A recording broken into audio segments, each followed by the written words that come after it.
Sampah oleh Ega Ayu Wulandari. Oh, betapa nelangsa bumiku. Dioksin, air tanah tak lagi murni. Mungkin sebentar lagi manusia. Limbah peradaban memburai. Mungkin sebentar lagi manusia. Oh, betapa nelangsa lautku. Ikan-ikan paus terjerat. Mungkin sebentar lagi manusia. Penyu-penyu sekarat. Mungkin sebentar lagi manusia. Tuhan, maafkan kami. Ulah kami, bumimu jadi begini.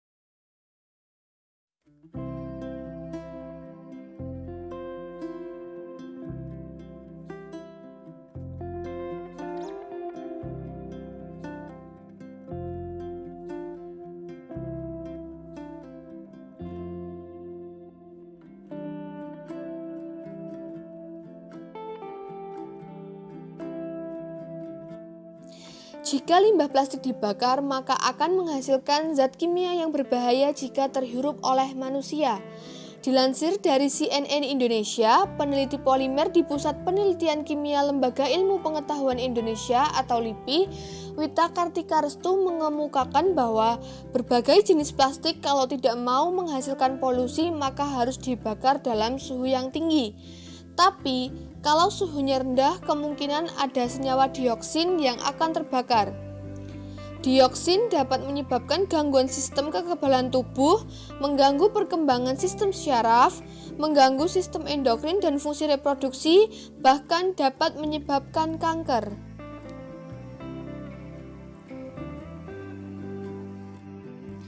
Limbah plastik kini sudah mencemari sebagian laut di Indonesia. Hal ini tentunya mengancam kelestarian ekosistem laut. Sudah banyak kasus kematian hewan laut karena sampah, seperti kasus penemuan bangkai paus sperma yang ditemukan oleh warga Pulau Kapota, Wakatobi pada November 2018 lalu. WWF dan Pengurus Taman Nasional Wakatobi menemukan 5,9 kg sampah plastik di perut paus tersebut. Kasus lain adalah penemuan seekor penyu yang mati terdampar di pantai Congot, Kulon Progo. Penyu yang sudah menjadi bangkai tersebut ditemukan dengan kondisi perut yang penuh sampah. Kedua kasus tadi hanya segelintir kasus kematian hewan laut yang disebabkan oleh sampah. Membutuhkan waktu ratusan tahun untuk mengurai limbah plastik. Jika sampah plastik dikubur di dalam tanah, maka akan mencemari air tanah dengan zat mikroplastik yang tentunya berbahaya jika air tersebut dikonsumsi oleh makhluk hidup. Selain itu, kesuburan tanah akan berkurang jika tercemar limbah plastik. Selain itu, sampah plastik yang dibuang di sungai akan menghambat aliran air sungai. Tak jarang hal itu menyebabkan terjadinya banjir.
Dalam upaya mengurangi sampah plastik, kita dapat menggunakan botol tumbler untuk menggantikan fungsi botol plastik. Kebanyakan orang memang lebih senang mengonsumsi air mineral kemasan seperti ini. Jika dilihat dari sisi kepraktisannya, air mineral kemasan seperti ini memang lebih praktis karena jika habis langsung buang. Namun tanpa kita sadari, tindakan tersebut merupakan tindakan yang dapat merusak lingkungan. Oleh karena itu, penggunaan botol plastik dapat digantikan dengan botol tumbler seperti ini.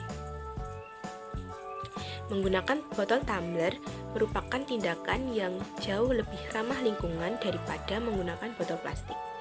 Botol tumbler ini lebih kuat dan juga tidak mengandung zat berbahaya yang bagi kesehatan manusia.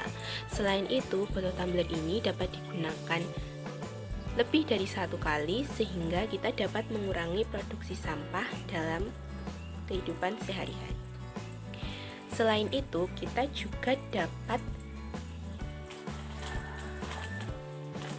mengurangi penggunaan kantong plastik dengan menggantikannya menggunakan paper bag seperti ini. Nah, paper bag ini jauh lebih baik daripada kantong plastik. Karena apa? Paper bag dibuat dari bahan yang lebih kuat sehingga lebih tahan lama. Selain itu, paper bag ini juga dapat digunakan lebih dari satu kali, sehingga kita juga dapat mengurangi produksi sampah plastik dengan menggunakan paper bag sebagai pengganti kantong plastik.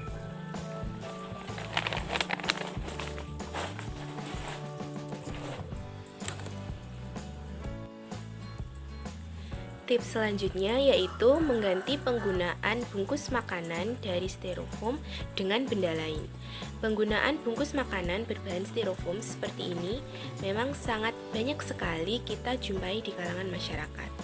Jika dilihat dari sisi ekonomisnya, bahan styrofoam memang memiliki beberapa kelebihan seperti ringan, tahan air, dan juga praktis. Namun, apakah kita hanya perlu melihat dari 3 hal ini saja dan melupakan kenyataan bahwa styrofoam dapat menjadi salah satu jenis sampah yang berbahaya bagi lingkungan? Styrofoam merupakan bahan mikroplastik yang sangat sulit terurai. Selain itu, styrofoam juga mengandung zat benzona yang bersifat karsinogenik sehingga berpotensi menyebabkan kanker bagi manusia. Oleh karena itu, penggunaan styrofoam sebagai bungkus makanan dapat digantikan oleh daun pisang. Daun pisang ini merupakan bahan alami yang dapat kita jadikan sebagai salah satu alternatif untuk menggantikan fungsi styrofoam sebagai bungkus makanan. Seperti yang telah dikatakan tadi bahwa daun pisang merupakan bahan yang alami. Artinya daun pisang sangat ramah lingkungan dan tidak berbahaya bagi kesehatan manusia karena daun pisang tidak mengandung zat kimia sama sekali. Selain itu, daun pisang ini juga mengandung zat polifenol yang tidak hanya berperan sebagai antioksidan saja tetapi juga dapat memberikan aroma sedap bagi makanan. Daun pisang juga diyakini sebagai bahan yang dapat menjadi antibakteria.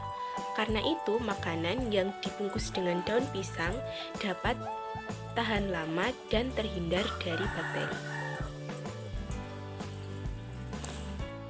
Nah, teman-teman, selanjutnya kita bisa menggantikan sendok plastik sekali pakai dengan sendok yang terbuat dari jerami gandum. Seperti ini sendoknya. Nah, jerami gandum merupakan salah satu metode pembuatan alat makan yang semakin populer karena jerami gandum dapat digunakan untuk membuat berbagai produk yang ramah lingkungan. Cara pembuatannya adalah dengan mengolah kandungan selulosa jerami gandum menjadi polimer. Plastik jerami gandum adalah alternatif yang kuat dan tahan lama. Plastik jerami gandum tidak membutuhkan waktu lama untuk terurai dan tidak meninggalkan zat yang beracun. Selanjutnya kita dapat menggantikan sedotan plastik menggunakan sedotan stainless steel seperti ini. Sedotan ini berbahan stainless steel yang lebih tahan lama daripada sedotan plastik. Maka dari itu, sedotan stainless steel bisa digunakan berkali-kali dan lebih ramah lingkungan. Yang selanjutnya adalah pembalut. Kita dapat mengganti pembalut biasa atau pembalut sekali pakai dengan pembalut kain seperti ini. Nah, dengan menggunakan pembalut kain ini, ada beberapa keunggulan. Yang pertama, ramah lingkungan. Pasti, kita tidak menimbulkan sampah karena pembalut kain ini bisa dipakai berulang-ulang setelah dicuci.